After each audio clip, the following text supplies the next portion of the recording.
Hello and welcome to the Roker Rapport Podcast, episode 61. We are sponsored today by SAFC North Yorkshire. We're just tucking into some Kets now, lads, aren't we? Aye. Very nice. Yeah, love hearts. Here's one for you, Bromley. It says dream on. The picture will be up on Twitter shortly, but it's already up. It's a lovely set of sweets, like, isn't it? Lovely. What have we got? Let you know what's in it. We've got candy sticks. It'll probably last like for the next 4 weeks. That. Aye. There's, fruit salads. There's some like weird anal bead type things. Oh, yeah, Wambars, remember them? Aye, fucking hell. Sherbet. Refreshers. I had a refresher before. Gab's not well. Sherbet fountain.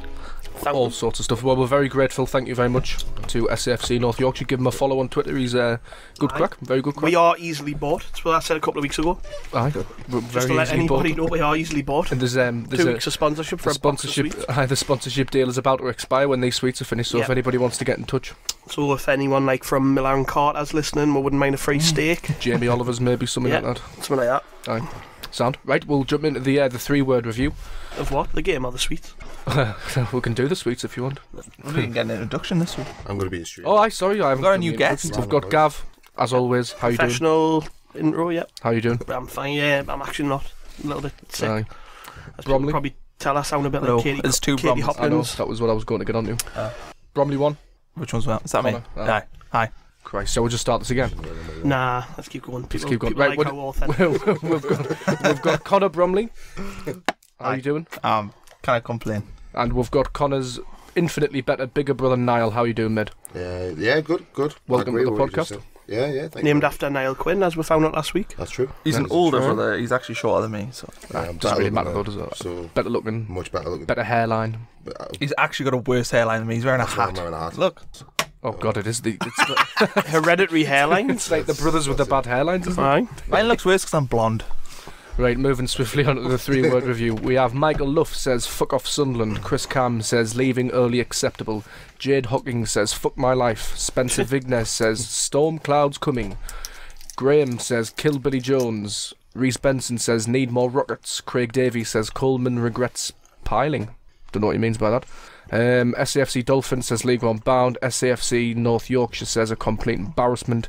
Johnny Goldsmith, bring on Gillingham. Mark E, Ferry Home ruined. Ferry Home? I wonder where he come from. Ireland maybe, or maybe just Shields. Maybe. Probably Shields. Alex McCain says, foot in the grave. Mark Carrick, League One confirmed. Noel H, same old story. They're all very, very negative. I wonder why. Aye, well, from a personal perspective, it's the first time I've ever left the ground at half-time. Ooh, I've left before half time actually once, and that was against Norwich. Do you remember when we got beat? I think we got beat 2-0. We'll get beat 2-0. Aye. Under got beat 3-1 in the end, I think. It was I think I left that for like 20 odd minutes that day. To be honest, I didn't even feel guilty when I was walking away from the stadium. I didn't feel guilty. I felt elated because I got to squeeze in a 2-hour nap before I started work at 7.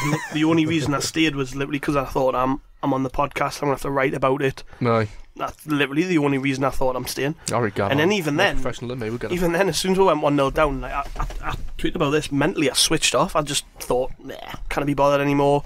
Just turn around, talk to the lads. You know what I mean? Like, none of us were bothered. In fact, we actually started laughing at how bad things were. How easy was it for Brentford, though? I mean, after seeing the way we came back, all right, 2 goals weren't scored by our players in that game down at Bristol, but we at least got at them and. You know, we got a bit of luck. We had to build on that. There was no way of there was no other way of looking at it. You know, I think everybody going in that game knew that the players just had to turn up, and they didn't. The day before, the club tweeted a really good video, which was like, I think it was kind of like trying to get people G'd up for the match, you know, and it worked for me. Like, I mean, I watched it and thought, oh, great. Hope they show it to the players. That's what I put on my Twitter account, and I mean, it was as though like nothing had happened the week before. It was yet again that nobody turned up apart from a couple of the kids, and Asoro looked decent, didn't he? Asoro was the main far positive. and away our only player who even looked championship decent. He was good. I would say he was good. He was the only one on that whole team who was good. Everyone else was to an extent. I'd say he wasn't good. I think he was the only one who was trying to force the issue. Yeah, he's trying to take on first players. First half, there was a load of times he was just running for running's sake and not really getting past his man. But to be fair, he had to try and do something. I won't slate the lad. I thought he was our best player by a mile. But He did have a chance, I think, to pull it back for either. I think it might have been Robson or Honeyman, but he just held on for it too long. I think at 1-0, I think, and possibly a bit more experience there could have got us back in the game. But I mean, I think it's just he stood out because we were so bad. It's not because him being fantastic. No, I think it's just because we were so poor. I got a question from Alex McCain. I'll throw to Niall for his speaking debut on the pod. Are we simply just not good enough? It's starting to look that way, isn't it? I didn't think like that, to be honest, originally. I thought, at the start of the season, I was like everyone. I was like, we'll get a good patch, we'll get enough to stay up, we'll go through a run, 5 or 6 games, and that'll be enough. And I think once we beat Fulham, we had Birmingham at home after that, and I think everyone thought, this is it, the turning point. Didn't happen, and that, that's happened 3 or 4 times after Hull. We thought, Birmingham next, massive game. Didn't happen again, and then it's went and happened again. We come back 3 goals down, something that Sunderland do not do, never do. We'll never have a comeback like that, and we can't even build on it. And we're at home against an average side. Don't want to sound disrespectful to Brentford, but they are an average side, really. We're at home. We should be beating teams like that, and I look at it now, and I am starting to think we're going down. For the first time, I think, since the start of the season, I am actually saying, we are getting relegated. We're going to be playing League One football. Connor, is Coleman getting it wrong at the moment? I think he probably is. I think I looked at his team selection. I was happy he went 4 at the back, but then again he's shoehorning players into wrong positions. He's putting Clark Salter at left back, and then he's playing Browning at left centre back. No, he's playing. Yeah, he did. Yeah, that didn't make any sense. Browning was so uncomfortable in that first half. You could just see that he wasn't. Everything was a long ball, wasn't it? Yeah, because he wasn't comfortable on his left side, so he was having to punt. I looked at it. If you look at Browning's, I did a wee bit of research on Browning because he was frustrated with his long passing. But if you look at his long passing, he's 47%. But his passing altogether was 47%. He's connecting maybe 1 long pass a game. Yeah. And it's steadily getting worse. 60% against Bristol City, 38% against Birmingham. His passing percentage. You can't have a player in your team playing outfield who can't pass a ball, and that's really what we've got with him. He's got a bit of pace and he's good at a last ditch tackle, but at the minute I think he's sort of hurting with playing. No, he should have started Matthews. I don't know why he persisted with Jones. Jones was horrendous. He was so poor. I actually said before the game Jones should start purely for the part he played in the comeback, but he was horrendous. I'm very defensive of Coleman when people give him stick, because I think there's a lot more against them going for him. But when he comes out after the game and says that he dropped Oviedo for tactical reasons, probably our best player, I would say. Our best player dropped for tactical reasons. I agree. To play a centre-half out of position, difficult. I mean, I don't want people to listen to this and think, they're getting on the manager's back. Definitely Not at all. Not at all. I think 100% the right man for the job. It was just. But he's not infallible. He's not. If you looked at their wingers had 14 successful dribbles between them. That's 1 every 10 minutes. That's a winger's dream. When you look, that left winger must have looked at Jones and O'Shea and thought, get it. And you could see it as well. Every time the ball went to the wing, we just looked like we were going to get beat every single time. Even when we were doubling up, tripling up on them, we just didn't look like getting the ball. Just on the Chris Coleman case, we've got an interesting question here from Connor O'Neill. He asks, what's the pod's thoughts on the style of play and game plan? Are the players ignoring Coleman's instructions and panicking on the ball, or is he telling them to play long? Does any fault lie with the manager as it stands? Well, he came out after the game about that, didn't he? He says, if I was seeing these problems in training, I'd be worried, but I'm not. He was talking about misplaced passes, and he said, in training, there's none of this. And then as soon as the whistle blows, heads go. And he's put all of the blame on the players with his comments. I've seen a couple of people give him stick about that as well. But he's protected them in the past. But he's right, to be honest. He sees these players every day, and he knows which ones are up for it and which ones aren't. And he said, he's going to take a squad of players who are up for it to the next game. But what does it tell you about the players that he has got? The ones that are up for it aren't good enough. We've let good players leave because they weren't up for it. But would we have been any worse off with Wabi Kazri if we'd told him to say and said, "Nah, you're staying"? Well, I did the loan review. You edited it, and we're looking at the records. You got Barini coming on late in games, scoring. Wabi Kazri scoring. Lenz isn't really doing much in Turkey. He's kind of second fiddle to Ryan Babel, but he could have really impacted the championship for us. It's difficult. It's difficult, isn't it? It's do you force these players to say out their contracts with Sunderland, even though they don't want to be here, or do you let them go, but their alternatives aren't good enough? Because where would we be with those players? You know, would we be any worse off? And they looked, and Kazri and Lenz looked arsed in pre-season. I know that you can say they were possibly playing for a move. They were, yeah. But take Lenz out of the equation pre-season, and arguably Kazri as well. It would have looked a lot worse than it did, and it wasn't a great pre-season to start with. No, but I'm really struggling on this. I've thought about it a little bit, and I'm like, you know, was it the best thing really getting rid of those players? I mean, that L'Equipe article on Kazri showed that we were still paying, what was it, €40,000 a month towards his wages? 10,000. Crazy, isn't it? Yeah. So getting rid of him, we haven't benefited really at all. Do you think these players might have wanted to stay if it was Coleman that at the start of the season, if it wasn't Simon Grayson and it was actually Coleman who was the manager? Would have these players have thought, you know what I mean? Because Simon Grayson, no disrespect to the bloke, but you know, for players like Lenz, you know, players who played in the Champions League and that, are they going to look at him and are they going to think, you know, Simon Grayson's going to inspire me to, you know, to be a better footballer, whatever? Are they going to look at that? Maybe Chris Coleman, they might have thought potentially with his charisma, personality. It's a strange situation because I don't think we'd be where we are now if we'd started the season with Coleman. But it's coulda, woulda, shoulda, innit? It is what it is. He came in later on in the season. But it is worth pondering, isn't it?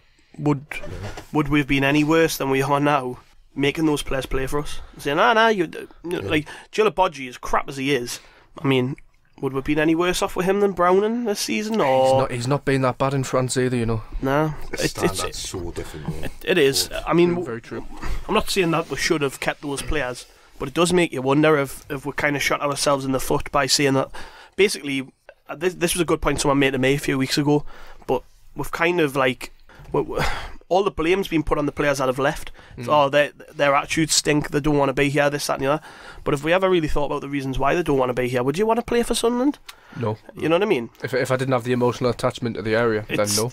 I mean, it's just natural for us to like get very defensive of the club in that situation and say, well, we want rid of them, blah blah blah. And I've been like that, don't get us wrong, but I just kind of wonder if we'd have held some of these players against their will and went, nah, you're going nowhere, would we have been any worse? Do you know the one thing that I think will relegate with, and we'll look back on, and at the time it wasn't really looked at as a big transaction, but it was getting rid of Manone.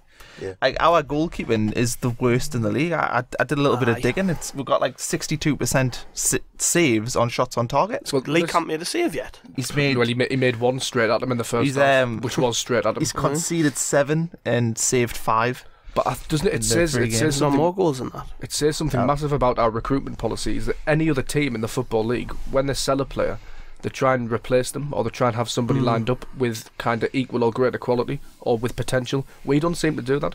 We'll get rid of Kazri, get rid of Lenz, get rid of Barini, not really have a plan of who we're going to bring in. Just kind of throw shit at a wall and hope it sticks, really. Same with Manone, as Connor says, replacing him with Reuter and Steele, neither of which are... If you imagine with Manone, if we were getting average goalkeeping, we would be 6-7 points better off. I think the games that we've lost because of goalkeeping, Millwall, that's Birmingham away. Millwall was a draw, but Birmingham away, he conceded a stupid first goal, like 2 really bad goals. But you could probably pick every single game we've lost and goal, you know. And sometimes when I look at the stats on games, although we have been poor, sometimes there's not much in games, and it's down to a bad goalkeeping mistake. Can't catch a corner, a set piece. Well, on the game, like I kind of avoided watching the goals back until I was waiting at the front door in the studio for you to come in. I thought, I haven't even watched the goals back, I need to watch them again. In particular, I watched for just players who really missed the phase of play and then just didn't try to get back and help. The first goal in particular, O'Shea and Catamole kind of get tangled up, which happens, okay, but then there's still 4 or 5 seconds after that before the score. Catamole's still on his knees on the floor. He doesn't bother to get up to stop anything happening. And then the next goal after that, Clark Salter, I think it is, plays a pass to Ethan Robson, who's not really got any pressure on him. He tries to play at the side of Catamole. Robson busts a gut to get back. Catamole just watches it go away from him. Did you see Catamole's pass in the first half when he was trying to pass it out to the right winger and just completely I think that was in the second half, wasn't it? Yeah, it was in the second half. Booted into the corner flag, didn't he? Aye. But I mean, there was I said this on Twitter again earlier. There was one in particular where I was just, it was probably the only time I focused in the second half, to be honest. But McGeady was given the ball in a bad area and there was 3 Brentford players around him, loses possession, and the runner is right next to Cattermole, like 2 yards away, and rather than actually trying to win the ball, he kind of like grimaces and throws his hands up, like as if to say to like McGeady, what the fuck's that? Like and like the ball runs away, but Cattermole could have actually won the ball back, Done something about it. And that really struck a chord with me. Like I zoned in on it, and I was like, what's he doing? He's a leader, and what's he doing? It really pissed us off when I seen him do that. McGeady as well is kind of a character that's polarised opinion, even amongst Roker Report writers. We had a bit of a debate beforehand, and there was a couple. I think James Nichols, who usually appears on the pod, he was very much in favour of having McGeady in that creative outlet, and Damien, the former host of this podcast, was kind of the opinion that he doesn't really bring much and he doesn't work enough, and his quality is just a bit of a flash in the pan. So where do we sit on McGeady? Go with Niall first. I think you've got to play him. I think you've got to play him just because of literally the situation we're in, and he has got it in him where McGeady can make something out of nothing. QPR early on the season at home, we were losing 1-0. It was a typical Sunderland game. We looked alright. We conceded a stupid goal from a set piece as we do, and then McGeady pops up with a shot 20 odd yards out, back of the net, and he has got that in him. Yeah, you've got to play him for me. I mean, even when he has a bad game, you've got to stick with him because he has got that in him. We're so desperate. I think people are forgetting how desperate we are. Was it 15 games left? 14. 15, is it? Yeah. Well, yeah, 15 games left. We're literally staring League One in the face. I mean, completely. You've got to play him. Even if his attitude's not there, it refers back to what you were saying. Would you have a Lens or a Kasri when they're in a huff playing forward?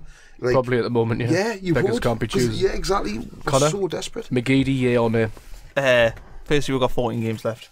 Not 15. That's why I got the table. I came prepared today because we always get that wrong. He just loves correcting people. He's infuriating. No, go on, yeah or nay? Yeah, I would say yes. I understand why not play him, but I mean, he's a flawed player. He's useless defensively, sort of looked half-arsed a lot of the time, but he has a little bit of quality, and we are bereft of any quality, really. So this seems he's playing for Sunderland because he's shit, and that's that's the reason for all the players. They're shit, and that's why they play for Sunderland. So picking out faults, we're not going to have a perfect player. He's one of the few who can score. He's what, second top scorer, and then after him we've got a guy on 2, and then everyone's on 1. Yeah, you've got to play him. He knows where the net is. He can take a set piece, which we've been crying out for. I mean, I don't know why Ethan Robson was on corners. Like, I saw him take a corner at the South Stand. I don't understand why.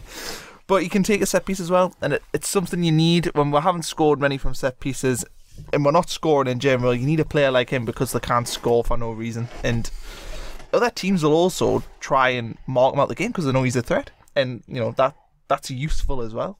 What are your thoughts on McGeady? I think I'm with the lads. I think he's got to play, mainly because he's the only one we've got capable of scoring goals. I mean, that centre forward we've bought or gotten on loan.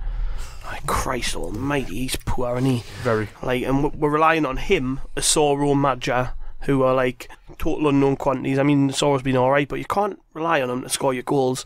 And then you're looking in your midfield. Honeyman get you maybe 1 every 10. There's no goals in Cattermole or Robson. McNair, if he's fit, might get you a few. But I mean, you've got to just take McGeady for what he is and play him. His performance at the weekend was dross-like, but to be fair, for the first 30 minutes or so of the game, we didn't get off the edge of our own box. I mean, I remember years ago under Martin O'Neill, Stefan Sessegnon having to play basically like at full back because the tactics were so negative. Medieval, that really. And people used to slate him, and I used to think, well, what's he meant to do? That's not his best role on the pitch. You know what I mean? Advocat had Defoe at left back in Arsenal. Defoe was playing like that kind of left wing back. I was at that game, but that was a necessary evil because it was. John put a shift in and kept us up. Really. He was class. I remember the man. I mean, we've kind of just got to look at what we've got.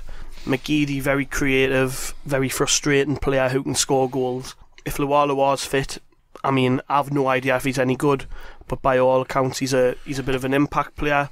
We're going to have to get them in the team somehow, because otherwise we're not going to score enough goals to stay up. When we had Danny Collins on, the first thing he said about Lua was good player, fast, and he's hard to deal with. Yeah, to be honest, Brighton fans loved him. I've seen quite a lot of negativity from Sun fans about him. I think that's just the ex-Mag thing in it. But Maybe, I don't know. I don't know whether it's that or it's the fact. I mean, you've got to kind of look at it and think he was given away because the team who haven't done want him. He's at Sunderland for a reason.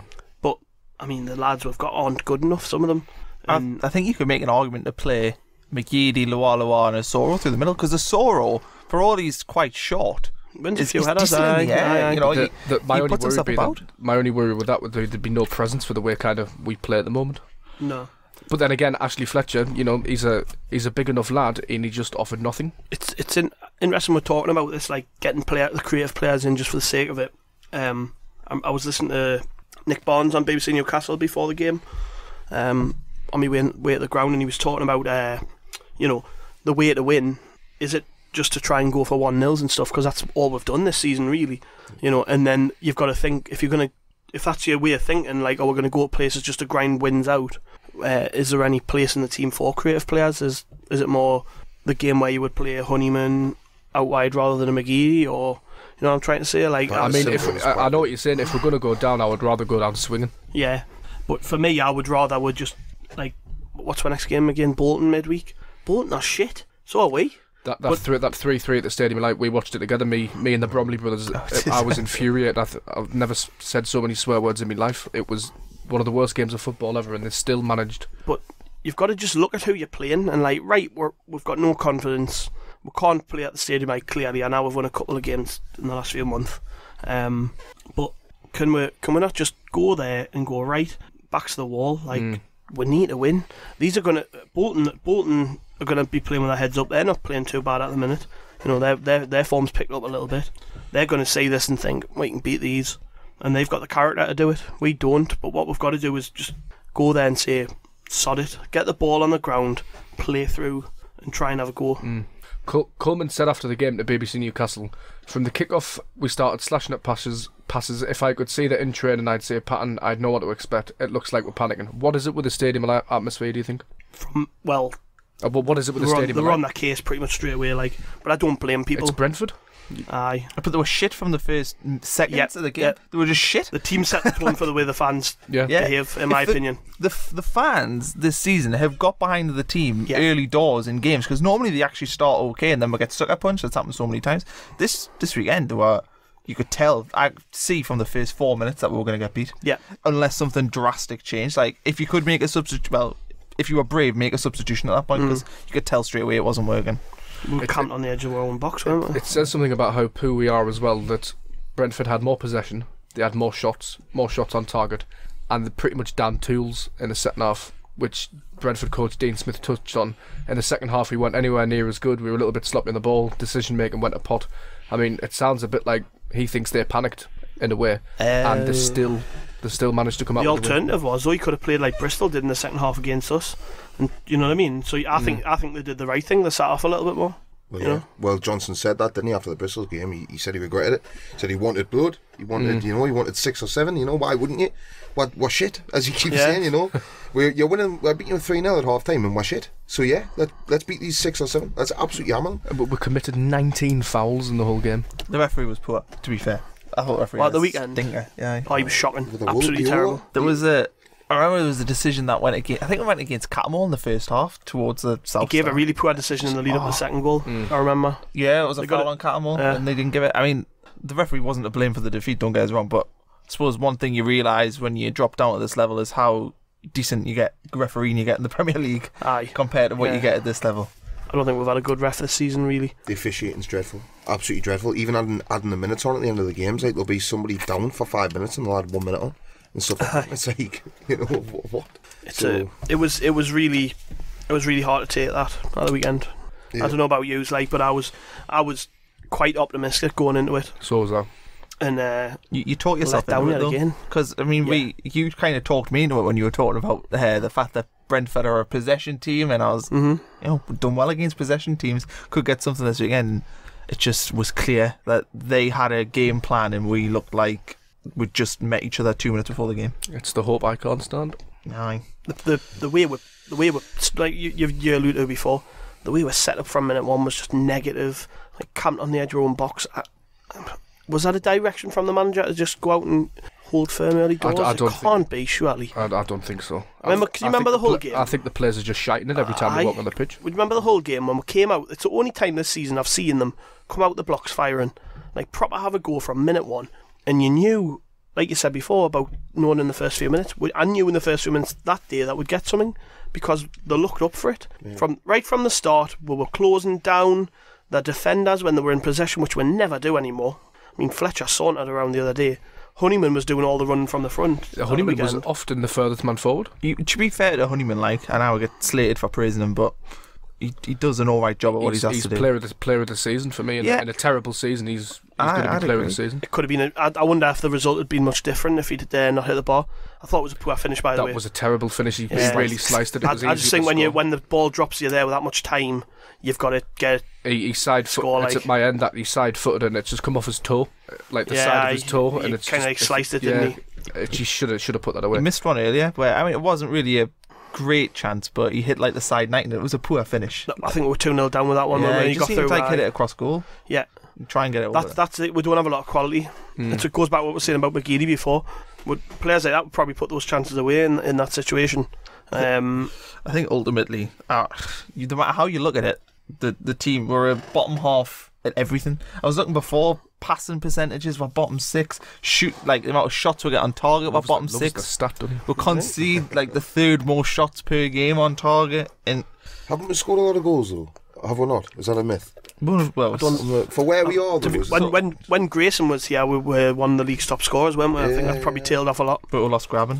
Yeah. Who I didn't really rate, but I suppose right now I would take him over. Well, I saw an argument on Twitter to say we've let Vaughan and Graben go, who guaranteed sometimes goals and, if nothing else, hard work, and we've replaced them with Fletcher, who doesn't guarantee neither. I think Graben's the miss. I don't miss Vaughan. Vaughan was shit. He was nowhere near good enough for this level. Graben, for all of his faults, could score a goal. Fletcher didn't look like a lad who's out on loan to prove his salad, does he? Oh no, definitely not. He looked like a lad we panicked to sign because we had no other options. Yeah, how many times have we done that? I'm very, very worried about having to play him every week. Oh, aye. We've got no choice. You can't play against Middlesbrough next weekend. No, you can't. So I would, if I was Coleman on Tuesday, people might be listening to this after Tuesday, but I would play Madja because he's got to play him on Saturday. So just play him Tuesday. We're not losing anything for not having Fletcher on the pitch. Play Madja. Don't worry about he might get a knock. Blah blah blah. Play Madja. To be honest, when Madja come on, we looked all right. I thought he put a couple of nice little touches. Thing with Madja, he's very energetic when he's in possession of the ball, if you get what I mean. He'll drop deep for it and play it off nice and quickly, and it gets you up the pitch a lot quicker when a player does that. I mean, Fletcher, for a lad that size, doesn't want to win a header, doesn't want to get stuck into a defender. I mean, this league, the one thing which separates the men from the boys in this division is, can they deal with a battle? There's some very rugged defenders in this division. I mean, you can't even be a half decent team in the Championship if your centre halves aren't a bit rough around the edges, a bit scary, aye. And the real test of a centre forward in this division is, can you deal with that? I thought even Graben struggled to that extent with the big defenders, but at least he's Championship experience and he knew how to play against those players.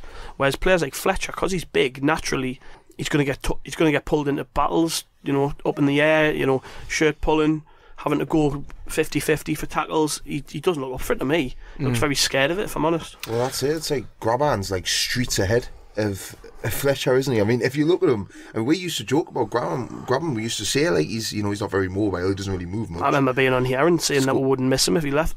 Yeah. Oh, I know. And we've replaced him with somebody that's not even half his quality. No. What do we expect? Well, Madja, Asoro and Fletcher have 6 league career goals out the 3 of them. So that's Graben scored more league goals than that in a short stay at Sunderland. On that positive note, we are going to take a quick break so you can hear from our sponsors. See you in a minute. Hello and welcome back to part 2 of the Roker Rapport Podcast. In the break, Gav made the point that if we lose to Bolton, we'll be in League One next season. Gav, explain. I think it's that important, isn't it? It's a lot of the talk going into the Brentford game was this is season defining. To an extent, it kind of is, because the importance of that game was, can they build on the momentum they gained in the Bristol game? But Bolton pretty much is season defining because they're down there with us, but they were a little bit ahead of us. Winning would drag them right back into it. Losing would probably I'm trying to make a point. Probably sucking on a sweet like it's a dick. Looking right into my eyes while I do it. I was just trying to unnerve you. That's how serious we are about Sun's relegation. You've got to do something to stop you from going insane. Sucking But dick? no, in all seriousness, it's pretty much a case of life and death, isn't it? It's like we get beaten that game, and it's hard to see where the way back is. I mean, even again, like you look at the table, we're 3 points out of it. One, you can probably say 4 with a goal difference. So, can we make that up? It's hard if we don't win at Bolton. Like, Shall we lighten the mood a bit? We'll get back to more serious matters in a minute. But Hazy on Twitter asks, can anyone suggest something worse to do on a Saturday afternoon? worse. Worse, aye. Watching us get beat. Aye. Like, genuinely, because I can't think of much. Watching the Mags win. Oh, I don't know about that. Well, Is watching Newcastle? Actually when Newcastle win and we lose, it hurts a little bit. Especially I've got mates who are mags and they proper rub it in your face. A bit of you dies inside, doesn't it, when that happens?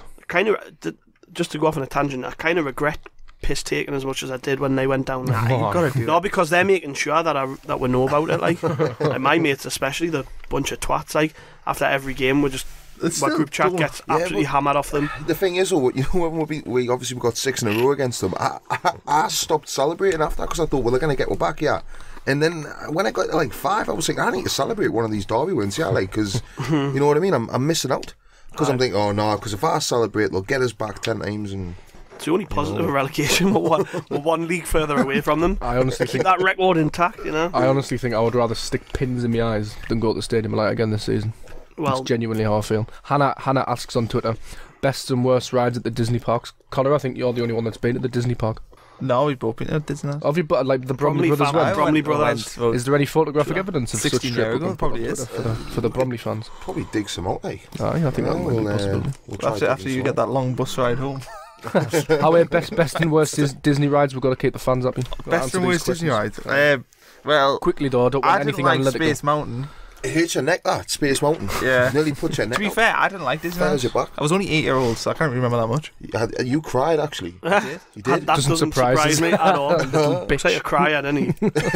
I'm actually not, right? He's actually the crier of the family. I've never cried in my life. I don't know what you. Real men cry, Niall. Real men cry. Yeah, way. I'll be crying.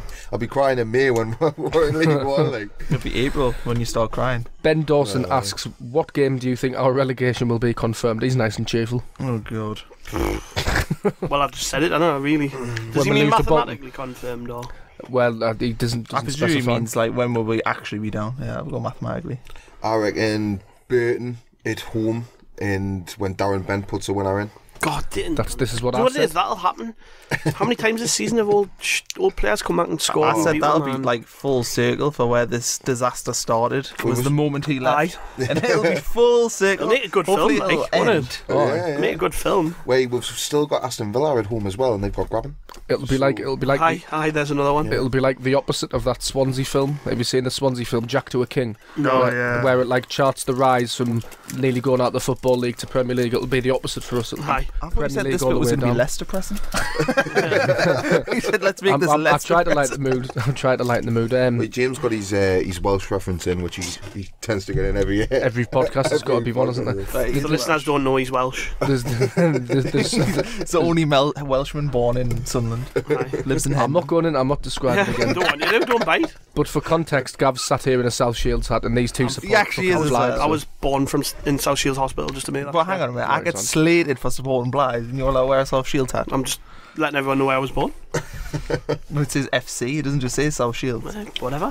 Who Yorker plays for them. It's not even a nice hat anyway. And it. Whoa.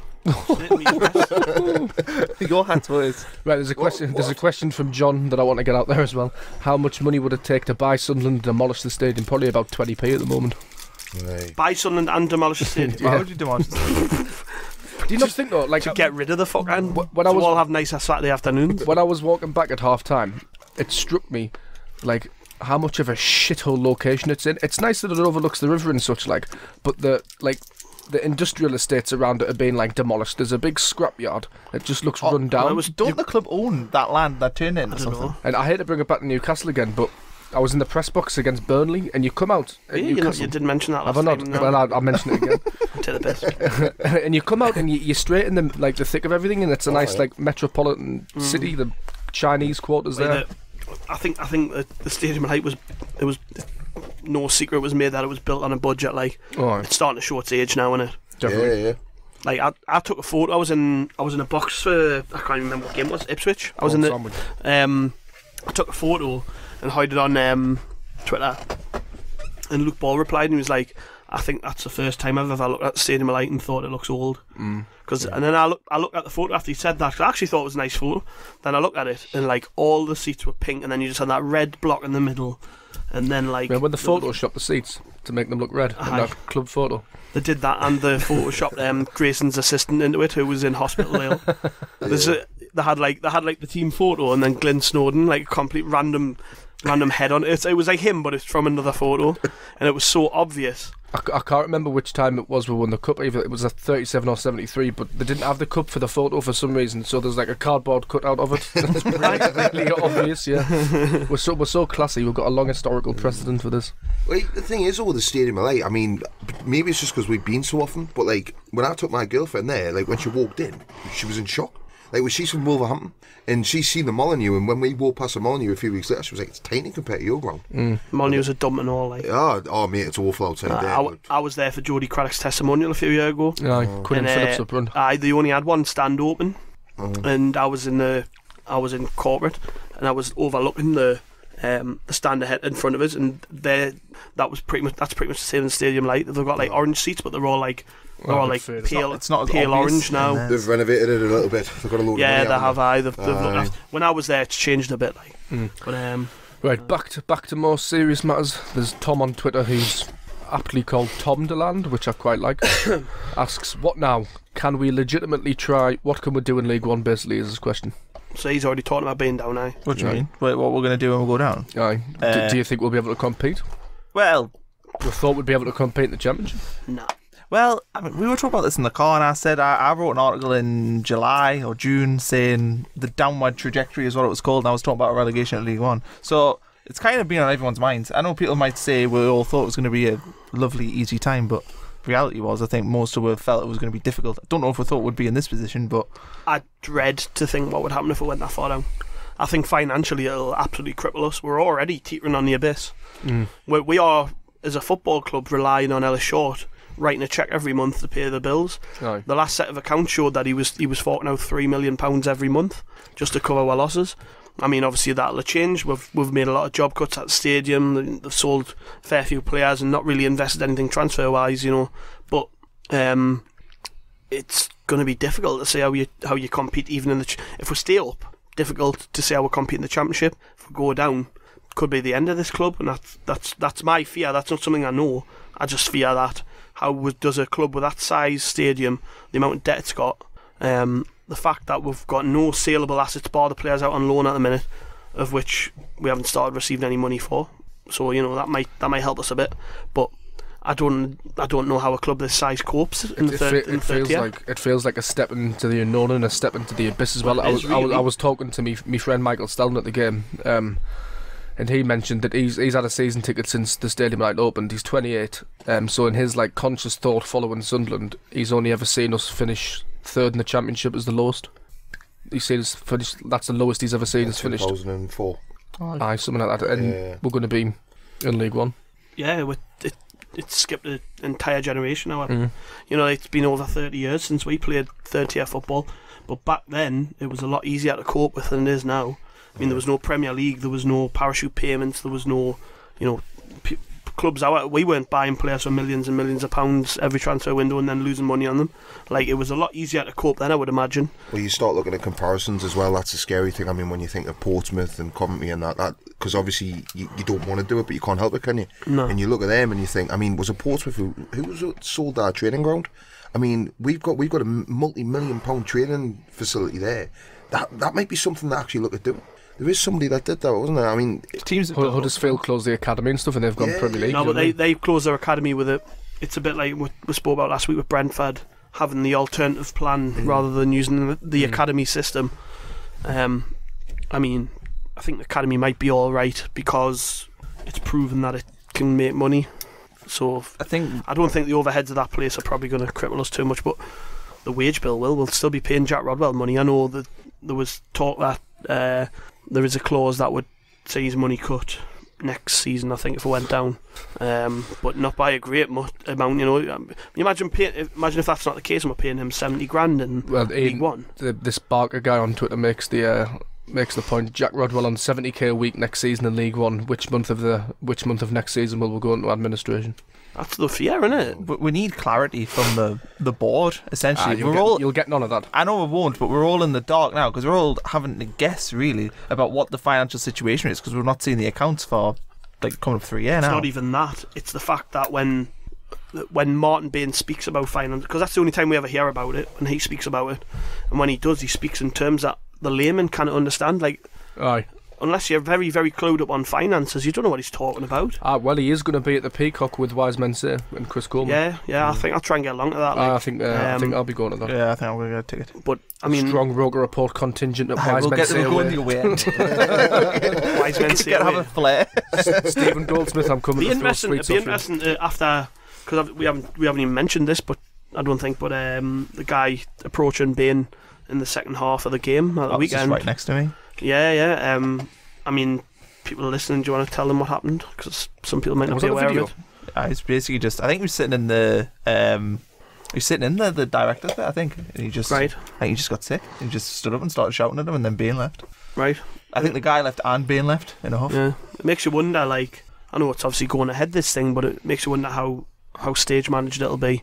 You know, it'd be interesting to see, because what would be good, and what I think he needs to do and take on the chin, is he needs to sit in front of normal fans like us, like, you know what I mean, people buying tickets, not SLG members and branch liaison group members and Red and White Army committee members, like, literally sit in front of fans who've got no representation other than who they just want to sit there and go, what the fuck's going on with this club? He needs to do that. That's what people are crying out for.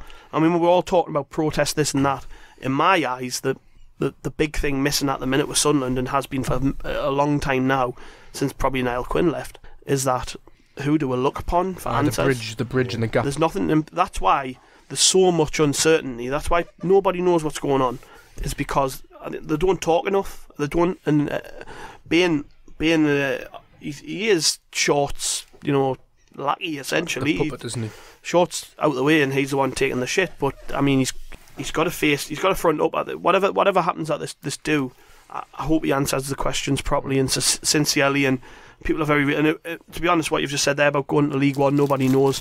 I think we have to be told, you know, what's the plan if we go down. They have to have one, because if they don't, I mean, privately they probably do, but we as fans have no idea. Literally, but we're sitting here now talking about administration and going out of business. I mean, don't you think that's kind of, well, that's not the plan, obviously, to go out of business or go into administration, but isn't the plan just to kind of let nature take its course as long as they're saving money? Yeah, I think that's Bain's mantra, isn't it? Save money at all costs. Nothing's going to get better off the pitch until it gets better on the pitch. They've said that from the start. The thing is, does Martin Bain need this? I mean, if you think about it, he's quite well paid, though. He's quite well paid. Well, exactly. So he's probably earning a fortune. So I mean, the thing is, if he's getting people coming up with him at games and that, giving them shit at games, is he not just going to turn around? Coleman said he's a big boy, he can hack it. I think he came into this job with his eyes wide open, knowing exactly what he was here to do. I think if he wasn't aware of it then, he is now. And I think he'll carry on. He'll carry on, because once he leaves Sunderland, he'll probably get a very nice bonus. Precisely, and let's face it, Martin Bain, he's not from the area. He doesn't care about Sunderland. He's not bothered. He's here to do a job. He's got a mantra. He answers to Ella Short, nobody else. So why would he want to be accountable to us? Would you rather have him or not have him? What, Martin Bain? Yeah. I'd rather he took himself back to Scotland. I don't see what Martin Bain could have really done any different, in all honesty. I'm not a fan of Martin Bain, don't get us wrong. I think he's a knob.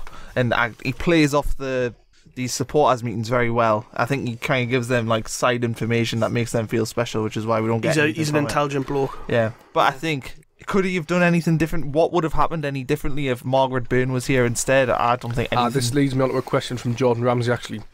Do our scouts need to be held as accountable as Short and Bain because our signings for multiple seasons have been shite? Yeah, but it's How much of it coming from scouts though? It's one manager's. You've got Dick Advocate's players, and then you have Sam Allardyce's players. It seems to be reliant on the manager or cronyism, whoever's in at the time. When we were looking at Walter Smith to help us because he's Scottish, and we were linked with Ali McCoist and Derek McInnes because they were Scottish, and Martin Bain knew them. Well, I think we've kind of got a committee, is what they call it, don't they? It's like the manager, Bain, and then whoever But why is chief Martin scout Bain involved? He shouldn't be involved in transfers any more than just working out the transfer fees. He shouldn't be involved.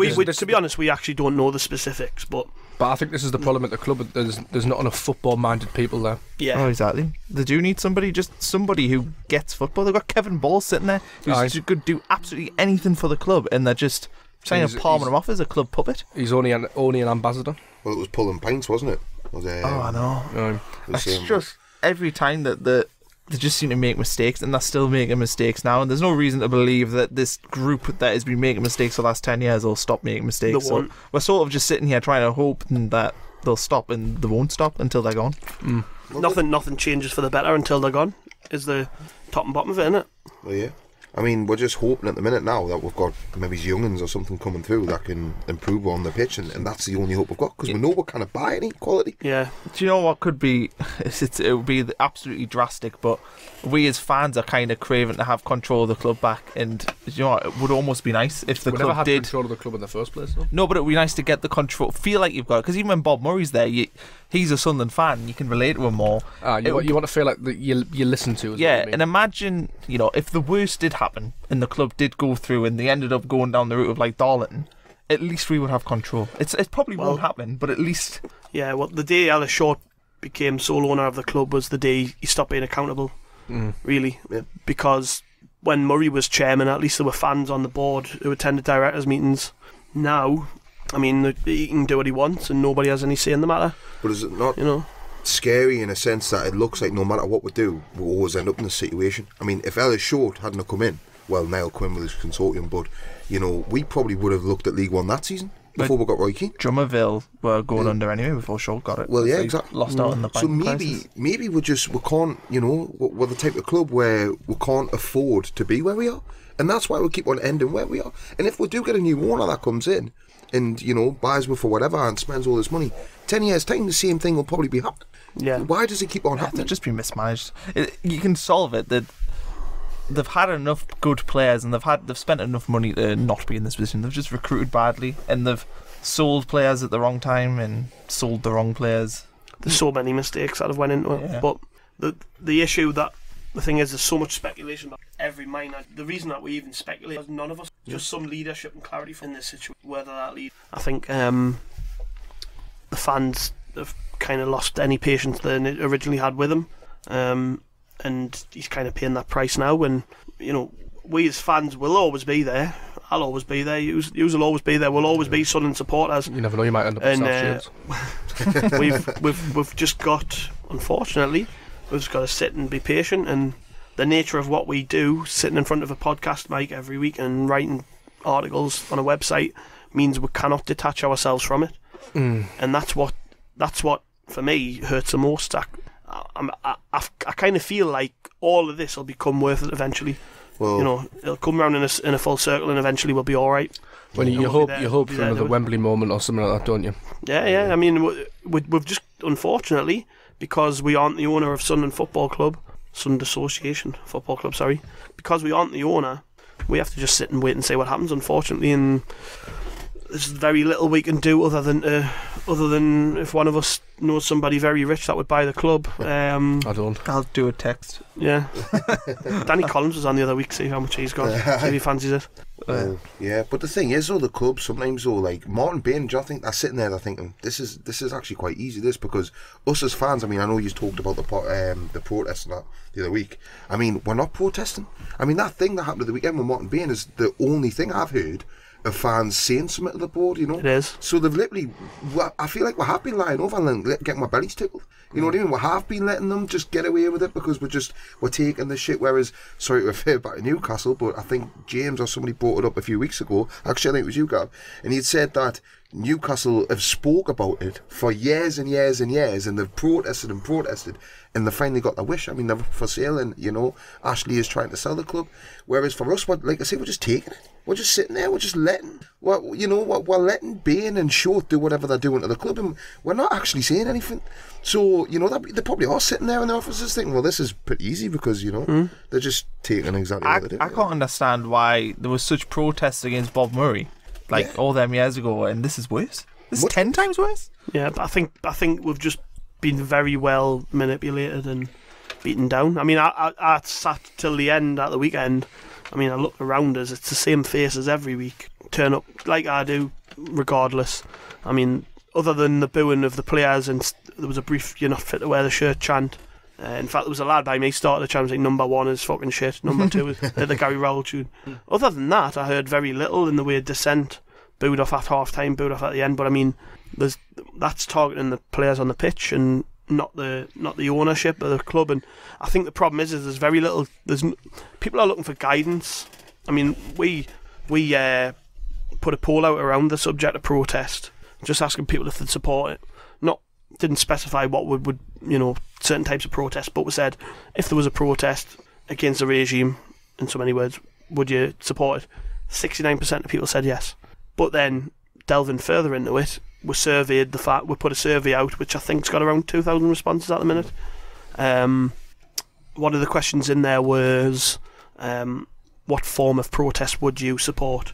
And surprisingly, the most popular picked option was to stage a protest in the ground. Was it really? The second highest was to boycott a game. Well, they're doing that anyway. This is what I'm saying. We're all talking about protest, but it would appear to me that nobody knows what they would be protesting about, what the best form of protest would be. I think that although there are people who want to protest, I think if us four now said, right, we're going to be here at this time, I don't think there'd be many people behind us. I think people are struggling to see the point in it all. Yeah, I agree. I think because I'm not a writer like you lads. I'm just literally Connor's brother, but so I am. That's a poor claim to fame. You should put that in your Twitter bio. Yeah. I am nothing but Connor's brother. But so I am literally just a fan. I know you lads are fans as well, fans. But the thing Connor's is, a fan of Blythe. Well, me too, to be fair. But the thing is, is a fan, I'm waiting for somebody to take it. And for somebody to stand up and become a leader or whatever and say, right, this is what we're doing, and I will join it. I don't think boycotting a match will do anything, because the only people that are turning up at the minute, I think, are season ticket holders anyway, so they've already getting their money. Yeah. So I don't agree with boycotting a game. I think I tweeted you a few weeks ago saying something like maybe try and pack the stadium at night and try and see what happens. Get people in the stadium at night and show the players and we're still there, sort of thing. But I mean, that's not even going to work either. For me, I would like to see something like a kind of an organised get-together or gathering in a show of support with Chris Coleman and a kind of a show of, so I know this sounds like massively cheesy and group therapy, but supporting each other as well. Get together, big group of fans, possibly in Keele Square, something like that, before a game, march over as one, bang a drum, do whatever you want, get the instruments out, have a chant, just to show that we're still here, we're still Sunderland, and I think that would help kind of raise the spirit of the fans. Well, on that note, on the survey we did, I think a march, one of the options was to march from the town to the stadium. I think that was maybe like the 6th highest.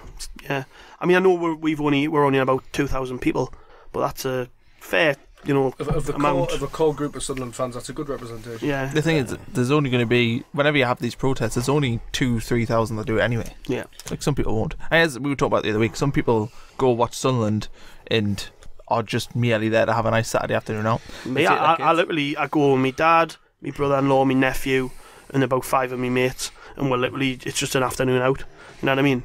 Yeah, but some people though aren't. That's what I'm saying. The reason we go to the game is, I says this, the lads says, we were just talking through the second half, just having a bit of crack, and I says, like, this is all I'm getting out of it at the minute. Literally sitting with you for an hour and a half and having a bit of crack. Yeah. That's all I'm getting out of going to games at the minute. Couple of beers before the game. Aye. Yeah. Literally, it's all I'm getting out of my match experience at the minute. I don't enjoy the football. I mentally detached as soon as we went 1-0 down because I knew that was it. Yeah. In the top tier this week, it's slightly on a different note. I'd noticed there's only one bar open in the Premier Concourse now. We had a pint before the match. We got there about 2:30. We got on the ground. We went in. We don't sit in the south stand, but we went in through the turnstile in the south stand to get a pint. Nobody in the queue. There was probably about 15 people milling around, and I was like, one of my mates hasn't been all season, and he came out the weekend because he had a free ticket, and he went, I cannot believe how dead it is. Exactly the same here. I haven't been since the Birmingham game, the 1-1. Yeah. And that attendance was boosted because it was Christmas and stuff like. But one thing I couldn't believe was like on a Premier League day, you'd be queuing in 2 minutes before the game in the turnstiles. Thousands. Just walk straight in. Just literally nobody there. Even the bars outside the ground. You know, you go into the... There isn't a bar anymore. Well... That's shut now, the fan zone. Oh, you're talking about just like pubs? Oh, yeah, sorry, yeah, I'm talking about the... What, is it the tavern or something? The White Yeah, one? the Colby Tavern, Yeah, like, even there before the game, I mean, we went before the game against QPR, I had a look in there and it just looks dead. Like, you know, you couldn't get moved. I mean, they used to have a tent outside there and all sorts, didn't they? A bottle bar and that. They've had a tent earlier in the season. There was a tent out there. Was there? Really? So it's obviously across the season they've dwindled even further. And I think the announced attendance at the weekend was over 27,000. I don't think there was that many. It was nowhere near that in the ground. Brentford brought a canny few. They brought 1,500. But they count all the season ticket holders, don't they? Well, even if they don't turn up. Well, I think they do. I mean, there's no confirmation of that, but I think they do. Yeah. But there's rows and rows of empty seats now on the ground, and it's only going to get worse. It's horrible.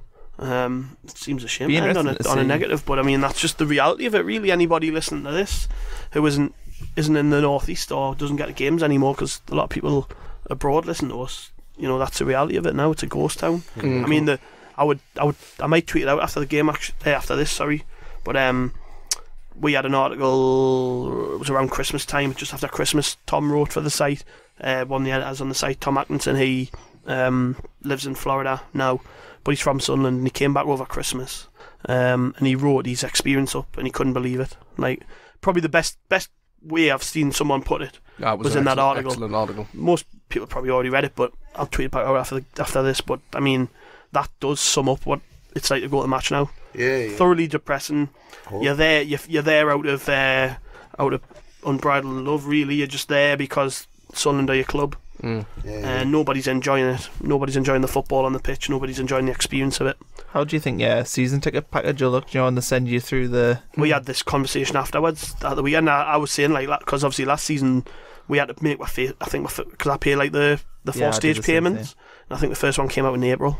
No way they're getting that off me. Well, it does make you wonder what they're going to do, because around March time, it'll be soon, won't it? It'll be, you should get the thingy through in the next month. It'll be interesting to see what the prices are like. Yeah. I mean, surely they can't expect people to renew by April. Well, surely, this season. What will the price be? Are they still going to... I mean, I pay $4.30 at the minute, but I'm in the more superior seat, I suppose they would argue. But $3.50 is it for like the basic top tier? Bottom tier, sorry? I'm in the southwest, so that's a concession. I think it works out something like £87 per payment. So you're like $3.30 or something like that? Something like that, that's not too much. But I mean, I reckon whatever the season ticket holding contingent is this season, that'll half. We said 20,000. Regardless. If we're still by the skin of our teeth, that's not going to inspire anyone. No, it's not going to inspire anybody. Right, I'm going to do my little feature that I did a couple of weeks ago where I give you 20 seconds to answer a question. Go on then. And then you've got to make a nice compelling argument to me in the time allotted. Connor Bromley fudged this the last time he did it, man. My phone went off, didn't it? I'm not having this. It's funny that, like. And my phone only went off to tell us that Rodwell was starting for the other 23. I know. And it's funny. I'll be the judge. I didn't even make the decision last time because we got too caught up with being divvies, basically. But we'll end on a bit of positivity. I want to know what your best moment supporting Sunderland is in your lifetime, and you have to have been at the game, right, in person, to have experienced it, so to speak. And we'll start with Gav. You have 20 seconds darting from now. Undoubtedly, it's the semi-final at Man U when the penalty was saved by Manoni. Cried my eyes out like a child. Turned to me left, turned to me right. There was blokes crying everywhere. I hugged a man who must have been 6'6". Never met him in my life. This was after tumbling 3 rows of stairs. I'd been mortal all day. Soon as the penalty started, sobered up. Best night of my life. I got that in just. I said name your life just. Nice. Right, who wants to go first out of the Bromley brothers? Go on, Ethan, first. I'll go first. I don't mind. Got mine in my head. Go on then, go first. But I'll be concerned if you had it anywhere else, like. Anyway, right, Conor Bromley, you have 20 seconds starting from now. I would say the 3-0 against Everton when we relegated the Mags, because A, we relegated the Mags, B, everything looked rosy, we had a good looking team, good strong bodies, and the future looked very bright, and since then it's all just went to absolute shit. But that night was phenomenal. I remember watching the replay back on Sky. Good times. There we are. 17 seconds, not And bad. last time I got caught, didn't I? So I'm trying to be concise. Right, very compelling, very strong arguments from Go both. on, numbnuts. What has Niall, the debutant, got? You have 20 seconds starting from now. I'm going to say when we beat Newcastle 2-1, Barini scored because it was such a bad game and we were rubbish and they were rubbish. And it looked like it was putting out a 1-1 draw. Fabio Barini hits one, 25 yards out, top corner. I started drinking Jaegers at 8 o'clock in the morning. It was unbelievable. But class, definitely. 16 seconds, very We'll nice. beat him. No, It's It's a tough one because It's not a case of being quick. Well, you're the one that boasted. I mean, Yeah, 'cause you last time I got started it, like. it's a tough one for me, this one, because I get Connor's argument, but I wasn't at that game. No, But I still celebrated it in Swansea like a madman. The Barini one was the first time I'd ever seen us beat the Mags at home, because I wasn't there for the Richardson one. But I think Gav wins it with the United away, because I I was was... the competition, by the way. Oh, I'm the judge. Oh, right. The winner has to... When the winner gets my choice of sweet. Well, I tried to be a bit less obvious. I mean... No, I liked it. You definitely Yeah. finished second, and Connor's definitely third, like, so... Well, yeah, because I was expecting like G Don against Man City, and you Oh, know, what a day. but Oh, someone might have won with that, you know, if they'd Were you with G-Don Wong? no, I was lying in bed hungover. It was New Year's Day, wasn't it? Yeah, He you- was Martin O'Neill's. I had a 2-1 season as well. ticket, and yeah, it was through my period of your period. Saturday night. Yeah, Niall has periods. I do. But Gav wins that one, so we'll start making a little league. I don't know who won the first one. It was me, I think. Me, because I got it bang on 20 seconds and that was the only one too. No, Nichols was good. He just 3 seconds.